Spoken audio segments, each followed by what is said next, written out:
Hi viewers, ఎవరైతే రాజీవ్ యువ వికాసం స్కీమ్ యొక్క రుణాల కోసం ఎదురు చూస్తున్నారో వాళ్ళకైతే ఒక బ్యాడ్ న్యూస్. అదేంటంటే జూన్ 2 తెలంగాణ ఆవిర్భావ దినోత్సవం రోజే ఈ యొక్క అర్హుల యొక్క ఎంపిక కంప్లీట్ అయిన వాళ్ళ యొక్క మంజూరు పత్రాలు అయితే ఇవ్వడం జరుగుతుందని గతంలో కాంగ్రెస్ ప్రభుత్వం చెప్పడం జరిగింది.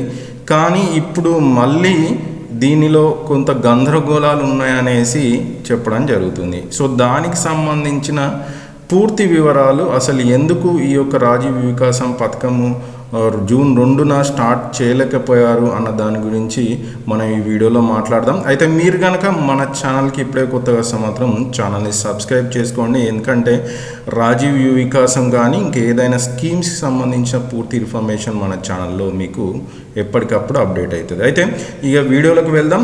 యువ వికాసంలో సగం అనర్హులే, ఎమ్మెల్యేలపై ఒత్తిడితో లిస్టులో గందరగోళం, మళ్ళీ వడబోతకు నిర్ణయం.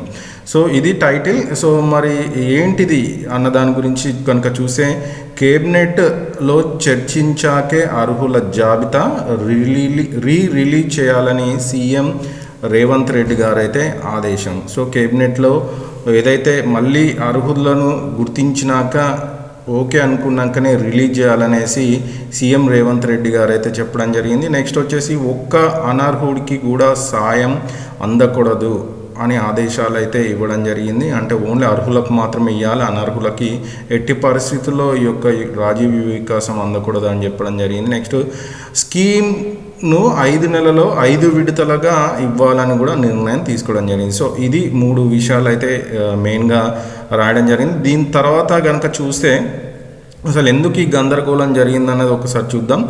రాజీవ్ యువ వికాసం లబ్ధిదారుల ఎంపికలో గందరగోళం చోటు చేసుకుంది. తొలి విడత కోసం ఎమ్మెల్యేలు ఎంపిక చేసిన జాబితాలో అనర్హులకు చోటు దక్కినట్టు తేలింది. దీంతో మళ్ళీ అర్హులను సెలెక్ట్ చేసేందుకు అప్లికేషన్లు వడపోయాలని సూత్రప్రాయంగా నిర్ణయం తీసుకోవడం జరిగింది. ఈ స్కీమ్ను తెలంగాణ ఆవిర్భావ దినోత్సవం రోజే మొదలు పెట్టాలని సర్కార్ అనుకుంది. దీంతో అర్హత లేకున్నా అప్లై చేసుకున్న వాళ్ళంతా ఎమ్మెల్యేలపై ఒత్తిడి తెచ్చి లబ్ధిదారుల లిస్టులో పేరు నమోదు చేసుకున్నారు.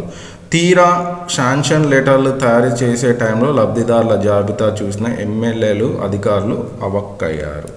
సో వాళ్ళే ఓకే అన్నారంట, మళ్ళీ వాళ్ళే చూసి అవక్కయ్యారట. అయితే చూద్దాం మరి ఇంకా ఏముందన్నది.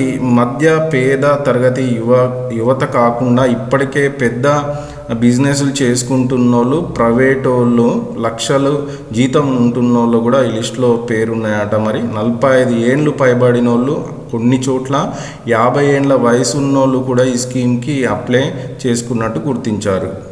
పైగా బడా లీడర్లు కూడా స్కీమ్ కోసం అర్హుల జాబితాలోకి రావడం ఇన్ఛార్జ్ మంత్రులు సైతం అవాక్కయ్యారు. ఇదే విషయం ప్రభుత్వం దృష్టికి వెళ్ళింది. ఆదివారం మంత్రులతో నిర్వహించిన ప్రత్యేక సమావేశంలో రాజీవ్ యువ వికాసంపై సీఎం రేవంత్ రెడ్డి చర్చించారు. మరి ఆ చర్చలో భాగంగానే అనర్హులకు సాయం అందొద్దు సీఎం రేవంత్ రెడ్డి. రాజీవ్ యువ వికాసానికి ఊహించిన దానికంటే ఎక్కువ సంఖ్యలో దరఖాస్తులు వచ్చాయని, అలాగే అనర్హులను కూడా పెద్ద ఎత్తున అనర్హులు చాలామంది ఉన్నారని పెద్ద ఎత్తున ఫిర్యాదులు అందాయని సీఎం దృష్టికి మంత్రులు తీసుకెళ్లారు. పెద్ద సంఖ్యలో వచ్చిన దరఖాస్తుల స్క్రీనింగ్ ప్రక్రియ కొనసాగుతున్న నేపథ్యంలో పూర్తి స్థాయి పరిశీలన తర్వాతనే అర్హుల జాబితాలను ప్రకటించాలని సీఎం రేవంత్ రెడ్డి నిర్ణయించారు. మరింత లోతుగా విశ్లేషించి లబ్ధిదారులను గుర్తించాలని అధికారులకు ఆదేశించారు. ఏ ఒక్క అనర్హునికి కూడా రాజీవ్ యువ వికాసం ద్వారా లబ్ధి చేకూరొద్దని అన్నారు. కాగా ఈ అంశంపై కేబినెట్లో చర్చించి నిర్ణయం తీసుకున్నాక అర్హుల జాబితా రిలీజ్ చేయాలన్నట్టు చెప్పడం జరిగింది.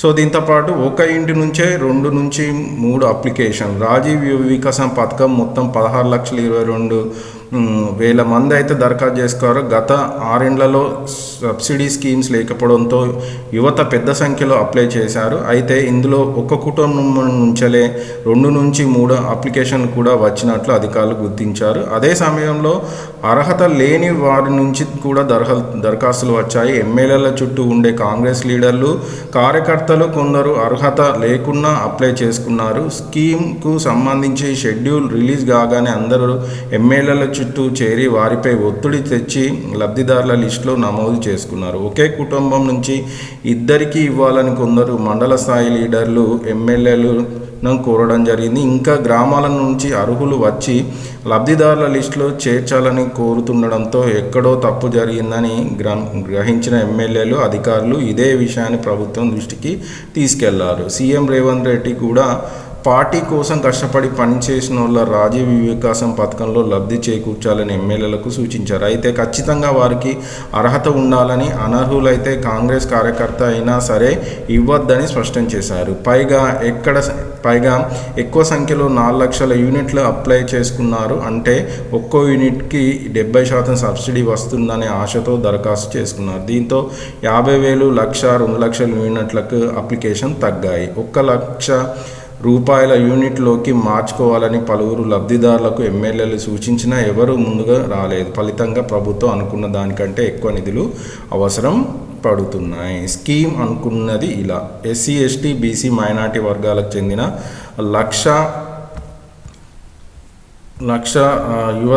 లక్ష్యంగా యువతకు వ్యాపారాలు పెట్టుకునే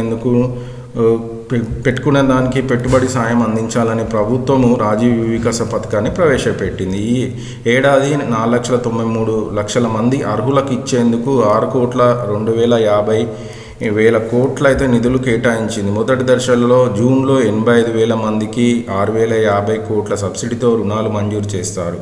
₹50,000 వరకు యూనిట్లు 100%, 1,00,000 వరకు 90%, 2 లక్షల వరకు 80%, 4 లక్షల వరకు 70% సబ్సిడీ ఇస్తారు. జూలైలో 1,00,000 మందికి 850 కోట్లు, ఆగస్టులో 1,00,000 మందికి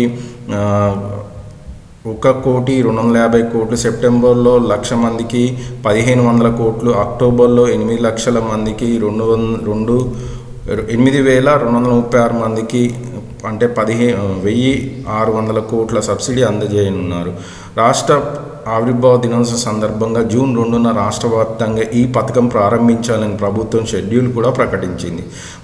మొదటి విడతలో జూన్ 2న ₹1,00,000 యూనిట్లు ప్రొసీడింగ్ ఇవ్వాలని డిసైడ్ చేశారు. జూన్ 2 నుంచి 9 వరకు అన్ని నియోజకవర్గాల్లో ఎంపికైన లబ్ధిదారుల మంజూరు పత్రాలు అందజేయడంతో పాటు జూన్ 10 నుంచి 15 వరకు జిల్లా, నియోజకవర్గ స్థాయిలో శిక్షణ కార్యక్రమాలు నిర్వహించాలని ప్రభుత్వం ప్లాన్ చేసింది. ప్రభుత్వంలో ఎంప్లాయ్ చేసుకున్న సంస్థలతో ఎంటర్‌ప్రెన్యూర్‌షిప్ డెవలప్మెంట్ ట్రైనింగ్ ఇచ్చి జూన్ 16 నుంచి ఉపాధి యూనిట్లు కంప్లీట్ చేసి గాంధీ జయంతి నాటికి అన్ని యూనిట్లు గ్రౌండింగ్ చేయాలని లక్ష్యం పెట్టుకుంది. సో ఇదండి ఏదైతే రాజీవ్ యువ వికాసానికి సంబంధించిన పూర్తి సమాచారం. వీడియో కనుక నచ్చితే వీడియోకి ఒక లైక్ చేయండి, కంపల్సరీ వీడియోని షేర్ చేయండి. ఛానల్ని అయితే సబ్స్క్రైబ్ చేసుకోవాల్సిన అవసరం అయితే ఉంది.